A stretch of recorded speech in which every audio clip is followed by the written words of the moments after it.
नमस्कार, आप देख रहे हैं न्यूज़ नेशन। मैं हूं आपके साथ अंशिका। शुरुआत करते हैं टॉप 10 खबरों की और सबसे पहले खबर राजधानी दिल्ली से, जहां के पौष इलाके वसंत कुंज में पुलिस और बदमाशों के बीच मुठभेड़ हो गई। 3 पेशेवर अपराधी दिल्ली पुलिस के हत्थे चढ़ गए। पूछताछ में बदमाशों ने कई वारदातों में शामिल होने की बात कबूली है।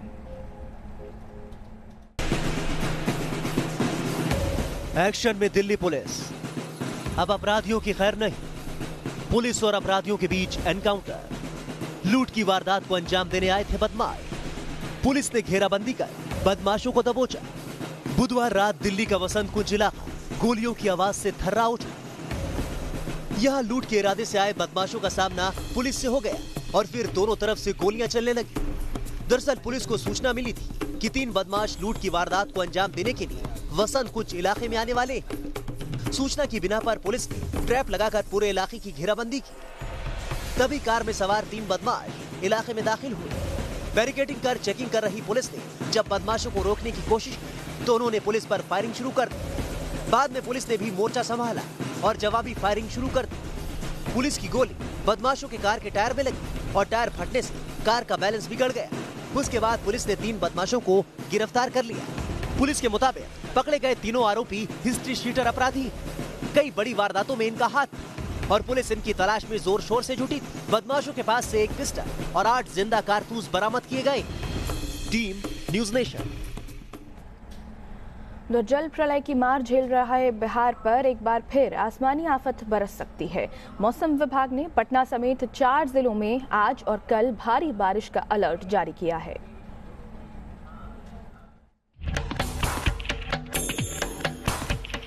बिहार में फिर आसमानी आफत का खतरा।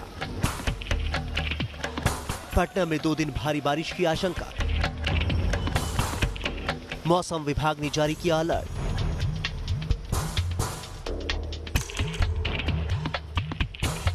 जल प्रलय की मार झेल रहे पटना पर संकट के बादल मंडरा रहे।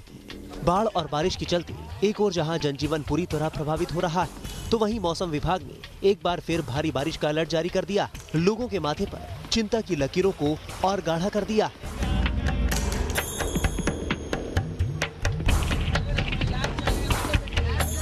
दो दिनों की राहत के बाद राज्य में एक बार फिर मौसम का मिजाज बिगड़ सकता है। मौसम विभाग की तरफ से इसको लेकर अलर्ट जारी किया गया है। मौसम विभाग के मुताबिक आज और कल पटना, वैशाली, बेगूसराय और खगड़िया में भारी बारिश हो सकती है।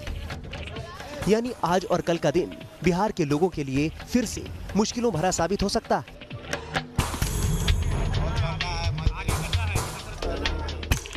दूसरी ओर पटना में आई बाढ़ और जलजमाव के चलते स्कूलों को बंद कर दिया गया है। 4 अक्टूबर तक राजधानी के सभी स्कूलों को बंद करने का आदेश दिया गया है। इसके तहत पटना के सभी सरकारी, गैर सरकारी स्कूल और कोचिंग भी बंद रहेंगी।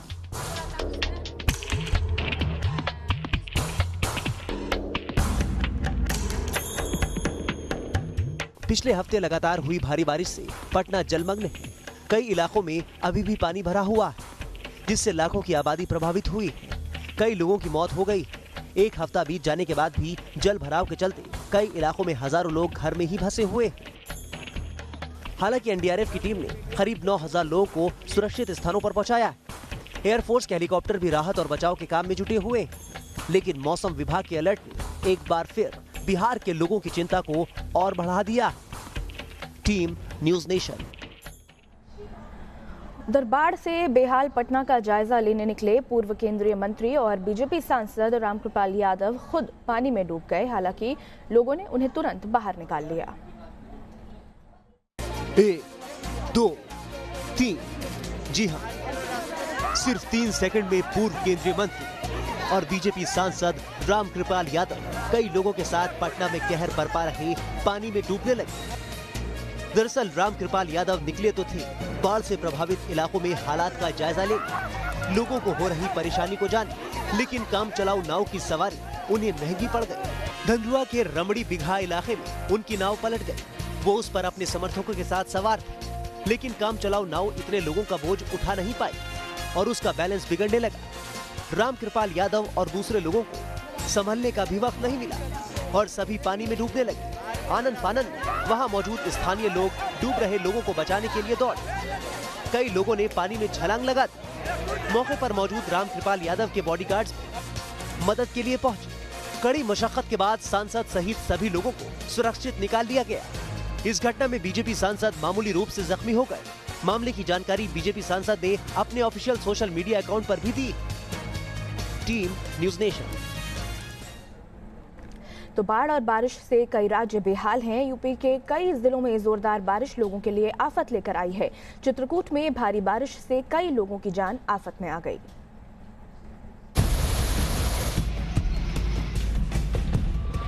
जोरदार बारिश बनी आफत, मुश्किल में फंसी लोगों की जान।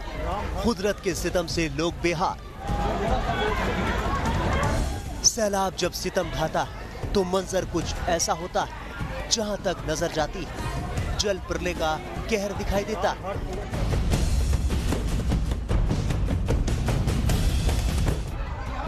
तस्वीरें यूपी के चित्रकूट की, जहां जोरदार बारिश आफत बनकर आई। बारिश के बाद आया सैलाब सब कुछ बहा ले जाने पर आबादा दिखी। आफत की बारिश के बाद अंडरपास में भरे पानी में एक गाड़ी फंस गई। गाड़ी में खुद मनकीपुर के तहसीलदार सवार थे। जैसी ही इसकी जानकारी प्रशासन को मिली, फौरन उन्हें निकालने का काम शुरू किया गया। कड़ी मशक्कत के बाद सभी को सुरक्षित निकाल लिया गया, लेकिन भारी भरकम गाड़ी पानी में समा गई। तहसीलदार महोदय बैठे थे मानिकपुर, गाड़ी निकालने की कोशिश की गई है। सिलेंसर में पानी जाने के कारण गाड़ी डूब गई। 9 लोग। बारिश के बाद भरे पानी ने लोगों की परेशानी बढ़ा दी। शहर से सटे इलाकों में सड़क पर लबालब पानी भरा नजर आया। घर, दुकान, गलियां, सड़कें, सभी जगह पानी ही पानी भर गया। हर जगह सैलाब ने डेरा जमा लिया तो लोग अपने ही घर में बंधक बन गए। कई दिनों से हो रही लगातार बारिश से यहाँ लोग बेहाल हैं। भारी बारिश से पूरा रामघाट जलमग्न हो गया। कई दुकानों के अंदर सैलाब का पहरा। बारिश ने यहाँ कई सालों का रिकॉर्ड तोड़ दिया। Team news nation. उधर उत्तर प्रदेश से कांग्रेस विधायक अदिति सिंह ने एक बार फिर पार्टी को बड़ा झटका दिया है।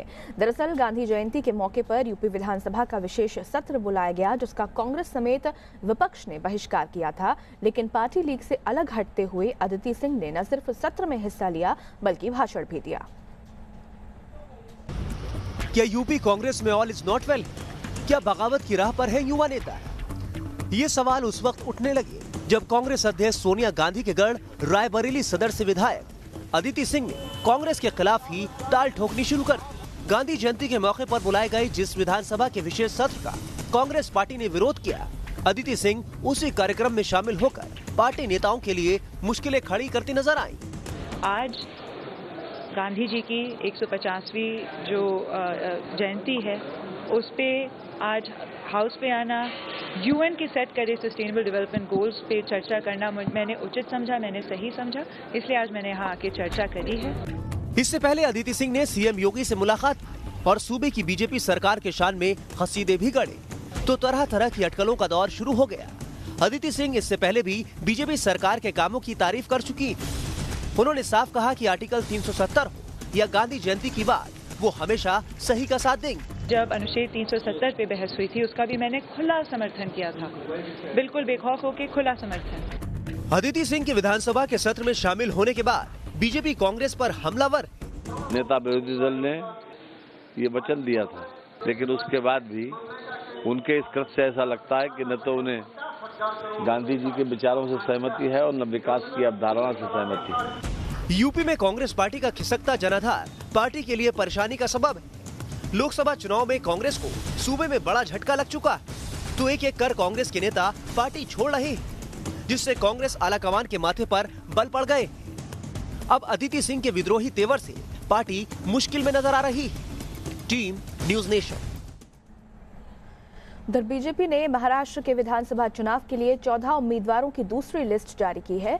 इसमें एनसीपी को छोड़कर बीजेपी ज्वाइन करने वाली नमिता मुंद्रा को भी टिकट देने का ऐलान किया गया है। इस तरह बीजेपी ने अब तक कुल 139 उम्मीदवारों के नाम का ऐलान कर दिया है। महाराष्ट्र की सत्ता पर बीजेपी दोबारा कब्जा जमाने की उम्मीद लगाए बैठी, तो विधानसभा चुनाव की तैयारी में पार्टी ने पूरा दमखम लगा रखा। इस बीच बीजेपी ने अपने उम्मीदवारों की दूसरी लिस्ट जारी की। इसमें 14 उम्मीदवारों के नाम शामिल। एनसीपी से टिकट मिलने के बावजूद पार्टी छोड़कर बीजेपी में आई नमिता मुंदड़ा को भी उम्मीदवार बनाया गया। नमिता मुंदड़ा कैच विधानसभा सीट से बीजेपी के टिकट पर चुनाव में किस्मत आजमाएंगी। बीजेपी की नई लिस्ट में कई चौंकाने वाले नाम।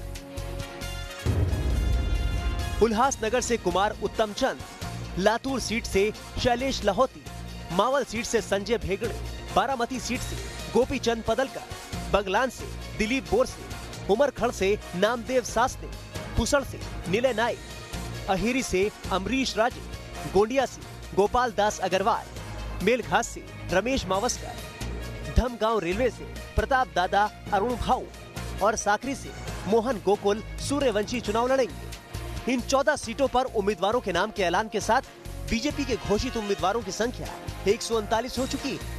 तो वहीं फडणवीस सरकार में सहयोगी शिवसेना भी 70 उम्मीदवारों के नाम का ऐलान कर चुकी। अभी तक शिवसेना और बीजेपी के बीच सीटों के बंटवारे का कोई औपचारिक ऐलान नहीं हुआ।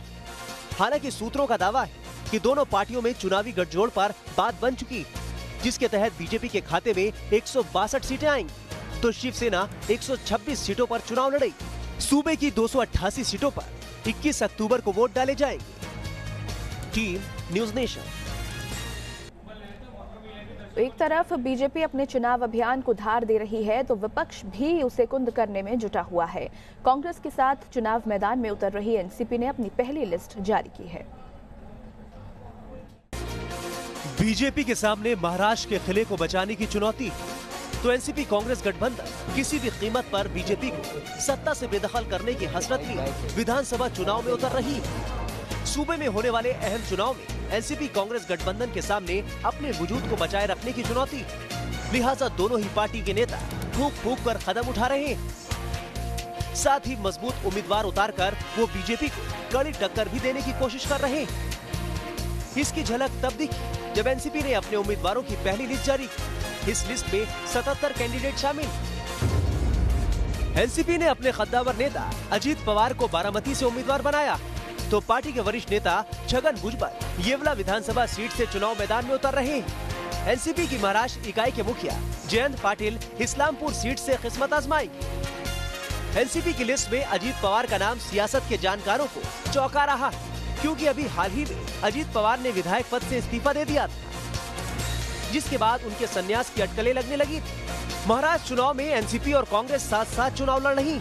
बताया जा रहा है कि दोनों पार्टियां 125 सीटों पर चुनाव लड़ेंगी, जबकि बाकी 38 सीटें दूसरे सहयोगी दलों को दे दी जाएंगी। Team news nation. उधर पीएमसी बैंक घोटाले की वजह से ग्राहकों के पैसे फंस चुके हैं। आरबीआई दफ्तर के बाहर प्रदर्शन का नतीजा सिफर रहा। ग्राहक सरकार से सवाल कर रहे हैं, सरकार चुप है। बैंकिंग विशेषज्ञ गहरी साजिश, किसी और को बचाने की बात कर रहे हैं और इन सब के बीच ग्राहक आत्महत्या करने की बात कह रहे हैं। सर, हमारा हार्डन मनी हमें रिटर्न चाहिए, बस हमें एश्योरेंस चाहिए आरबीआई की तरफ से। हमें सारा का सारा पैसा वापस चाहिए। अब जहर खाने की नौबत आ चुकी है। मौजूदा सरकार को कुछ ना कुछ करना ही पड़ेगा इन सब के लिए। पब्लिक के पास पैसा होते हुए घर पे खाने के लिए पैसे नहीं है। बैंक अगर बंद हो जाएगी तो सब लोग रास्ते पे आ जाएंगे। आरबीआई ने लाखों करोड़ों रुपए गवर्नमेंट को दे दिया। किसका पैसा है वो? हमारा पैसा दिया उन्होंने। ये प्रदर्शन हुआ मुंबई में रिजर्व बैंक ऑफ इंडिया के दफ्तर के बाहर। प्रदर्शन कर रहे लोग पंजाब महाराष्ट्र कोऑपरेटिव बैंक के ग्राहक हैं। वो ग्राहक जिनके लाखों करोड़ रुपए पीएमसी बैंक बंद किए जाने से जब्त हो गए हैं। लोग सवाल कर रहे हैं कि जब हमारा पैसा व्हाइट मनी है, हमने टैक्स दिया है, तो हम अपने पैसे क्यों नहीं निकाल सकते? अब बिजनेस कैसे करें? हमारी कोई गलती हो तो बताइए। सर, पैसा इतना अटका है जितना कि हमने टोटल डिक्लेयर किया हुआ पैसा है हमारा। कोई ऐसा नहीं चोरी चकारी का नहीं है। इनकम टैक्स डिपार्टमेंट को मालूम ऐसा भी है। करंट अकाउंट हमारे बंद हो गए हैं। करंट अकाउंट बंद हो गए, मैं कैसे धंधा करूं? मैं धंधा नहीं कर सकता हूं। हमारी इसमें कोई गलती नहीं है। हमारा लाइफ स्टार्ट होने के पहले स्पॉइल हो जाएगा। हमने बैंक में खाता खोला, बैंक बंद हो गया। पैसा घर में रखा तो नोट बंद हो गया। अभी बताइए हम आम आदमी कहाँ जाएं? बिना किसी चेतावनी के पीएमसी बैंक ने अपनी शाखाएं बंद कर दी। ग्राहकों के खाते सीज कर दिए गए। बैंक ग्राहक पूछ रहे हैं, कहां है प्रधान सेवक, कहां है वित्त मंत्री? इस मुश्किल वक्त में कहां हैं जनता के हिमायती बनने वाले सारे नेता? Finance minister, prime minister Fadnavis ji या महाराष्ट्र का मुंगेटवार जी, कोई नहीं बोल रहे इस बारे में। फाइनेंस मिनिस्टर बोलती इसमें हमारा कुछ नहीं है, हम कोऑपरेटिव का ये नहीं, हमें कौन मदद करेगा? गवर्नमेंट अभी तक सो रही है, गवर्नमेंट अब तक सो रही है, गवर्नमेंट क्यों सामने नहीं आ रही है? और आज की डेट में कहाँ पे है प्राइम मिनिस्टर? हमारे कहाँ पे हैं? हमारी आवाज क्यों नहीं वहाँ तक पहुँच रही? आरबीआई ने पीएमसी बैंक ग्राहकों को अपने खाते से सिर्फ 10,000 रुपए निकालने की छूट दी है। एक हफ्ते बाद से त्योहार शुरू हो जाएंगे। कैसे मनेगी दिवाली? 10,000 रुपए में कैसे चलेगा महीनों का खर्च? बच्चों की स्कूल फीस का क्या होगा? करोड़ों का स्टैचूज बनाते हैं, लेकिन गरीब लोगों का पैसा नहीं वापस दे सकते हैं। हमको हमारा हार्ड अर्न मनी वापस चाहिए।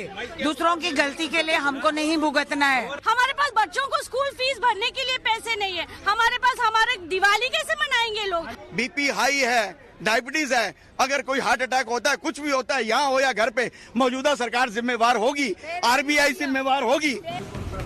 पीएमसी बैंक में हुए घोटाले का असर ये है कि बैंक के साथ 20-30 साल से जुड़े ग्राहक खुद को ठगा हुआ सा महसूस कर रहे हैं। कई ग्राहकों ने दूसरे कोऑपरेटिव बैंक से भी अपने खाते बंद कर दिए, तो कोई आत्महत्या की बात कह रहा है। इसी डर से हमारे पास जितने भी कोऑपरेटिव बैंक है, और भी 2-3 कोऑपरेटिव बैंक में हमारे पास अकाउंट, हमने इसी अफरा तफरी में जो भी हमारे पास छोटा मोटा बैलेंस था, हमने सारे अकाउंट क्लोज कर दिए। तो हमको जीने का क्या अधिकार है?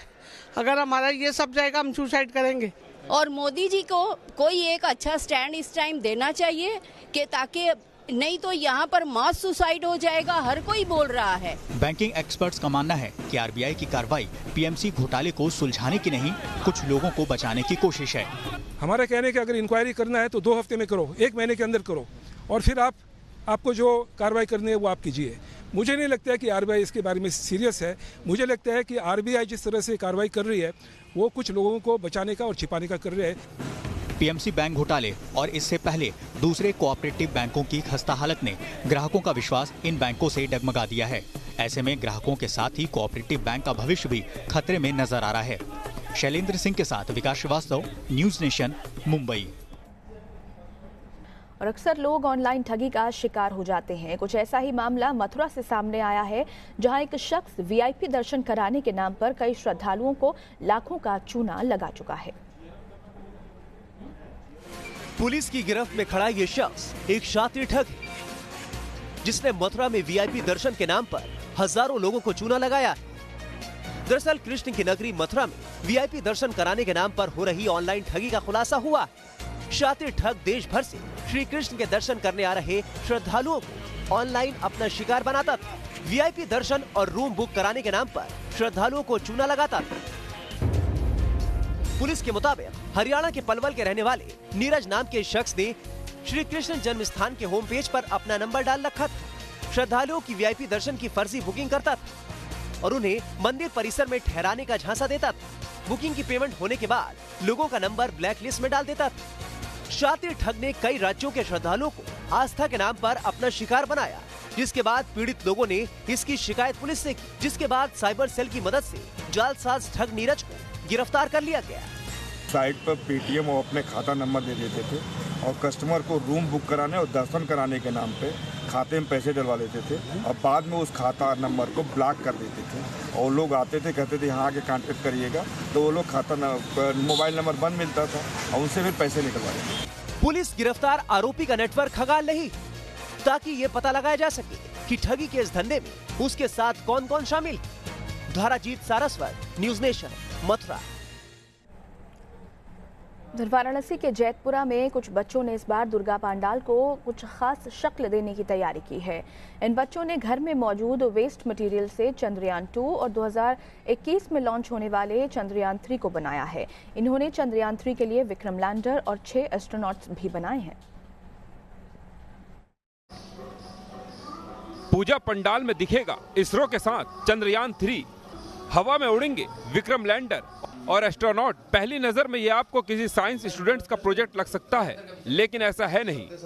वाराणसी के ये बच्चे दुर्गा पूजा की तैयारी कर रहे हैं और इसके लिए इन्होंने दुर्गा पंडाल को चंद्रयान का रूप देने की तैयारी की है। इन्होंने घर में मौजूद वेस्ट मटेरियल से चंद्रयान 2 और 2021 में लॉन्च होने वाले चंद्रयान 3 को बनाया है। इन्होंने चंद्रयान 3 के लिए विक्रम लैंडर और 6 एस्ट्रोनॉट बनाए हैं, जिनमें एक महिला भी शामिल है। इनमें से 2 एस्ट्रोनॉट पंडाल के अंदर फिट किए जाएंगे, जो हवा में मूवमेंट करेंगे, जबकि बाकी 4 बाहर रहेंगे। इसके अलावा इन बच्चों ने इसरो चीफ के सिवन का स्टैचू भी तैयार किया है। बच्चों को उम्मीद है माँ दुर्गा 2021 में चंद्रयान 3 को कामयाब बनाएगी। ये हम लोग ने जितने भी घर में मेरे कबाड़ वेस्ट मटेरियल है वो सब चीज़ से बनाया गया है। और इसमें जैसे कि हम लोग ने ईयरफोन जैक यूज़ किया है और क्या नाम है टीवी एंटीना यूज़ किया गया है। पूजा पंडाल में इसरो कंट्रोल पैनल, चांद की रोशनी और कई तरह के इलेक्ट्रिक झालर लगाए गए हैं। बच्चों के परिजनों को उम्मीद है ये लोगों को काफी आकर्षित करेंगे। पूजा में आकर्षित का केंद्र रहेगा ये जो इस लोगों ने इसरो का पूरा लेकर के थीम चले हैं। और इसरो के चीफ जो बोले कि हम 2021 में इनके साथ इंसान भेजेंगे, आदमी को भेजेंगे, उसके आधार पे ये लोगों ने पूरा तैयारी किया है। उम्मीद की जानी चाहिए जिस तरह पूरा देश चंद्रयान 2 से जुड़ा था, उसी तरह वाराणसी के इस दुर्गा पंडाल में आने वाले श्रद्धालु भी बच्चों की भावना से खुद को जोड़ेंगे। वीडियो जर्नलिस्ट विपिन सिंह के साथ सुशांत मुखर्जी, न्यूज नेशन, वाराणसी। और चलिए इस बुलेटिन में इतना ही। खबरें आगे भी जारी रहेंगी, आप देखते रहिए न्यूज नेशन।